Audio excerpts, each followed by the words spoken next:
नमस्कार, आपल्या सर्वांचे पुन्हा एकदा नवीन व्हिडिओमध्ये स्वागत आहे। तर कृषी उत्पादकतेत वाढ व्हावी आणि कृषी क्षेत्राला चालना मिळावी याकरिता केंद्र सरकारच्या माध्यमातून अनेक पावले उचलली जात असून त्यातीलच एक पाऊल म्हणजे देशातील जवळपास 1.7 कोटी शेतकऱ्यांना मोठा फायदा होईल अशी महत्त्वाची असलेली आणि यंदाच्या अर्थसंकल्पात अर्थमंत्री निर्मला सीतारामन यांनी ज्या योजनेची घोषणा केली होती त्या पीएम धनधान्य कृषी योजनेला अखेर केंद्रीय मंत्रिमंडळाने पुढील 6 वर्षाकरिता मंजुरी दिली असून यासंबंधीची महत्त्वाची माहिती केंद्रीय माहिती व प्रसारण मंत्री अश्विनी वैष्णव यांनी दिली।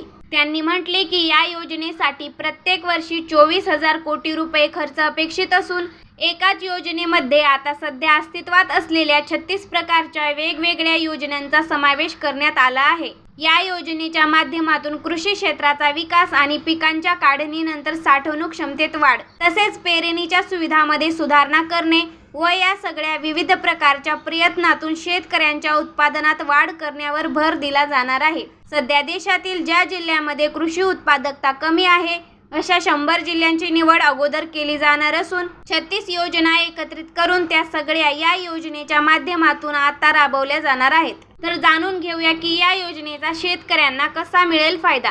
तर पीएम धनधान्य योजनेच्या माध्यमातून शेतकऱ्यांना अनेक प्रकारचा लाभ मिळणार असे बोलले जात आहे। शेतीकरिता आवश्यक असलेली अवजारे तसेच बी बियाणे आणि खतांच्या खरेदीसाठी शेतकऱ्यांना आर्थिक मदत दिली जाणार आहे। तर शेतकऱ्यांना शेतीसाठी आवश्यक असलेला कृषी पंप आणि ट्रॅक्टर यांसारख्या यंत्रासाठी देखील आर्थिक मदत मिळेल। त्यामुळे कृषी उत्पादन व शेती कार्यक्षमता वाढवण्याकरिता आधुनिक तंत्रज्ञानाचा वापर करण्यासाठी देखील शेतकऱ्यांना मोठ्या प्रमाणावर या माध्यमातून प्रोत्साहन दिले जाणार आहे। इतकेच नाही तर पिकांच्या कापणीनंतर त्यांची साठवणूक आणि आवश्यक असलेल्या सिंचन व्यवस्थेमध्ये सुधारणा करण्याचा प्रयत्न या माध्यमातून होईल। पंचायत आणि ब्लॉक स्तरावर कार्यक्षम साठवणूक आणि गोदाम व्यवस्था विकसित केली जाणार असून या माध्यमातून पिकांच्या काढणी पश्चात जे काही नुकसान होते ते कमी होण्यासाठी प्रयत्न केले जाणार आहेत।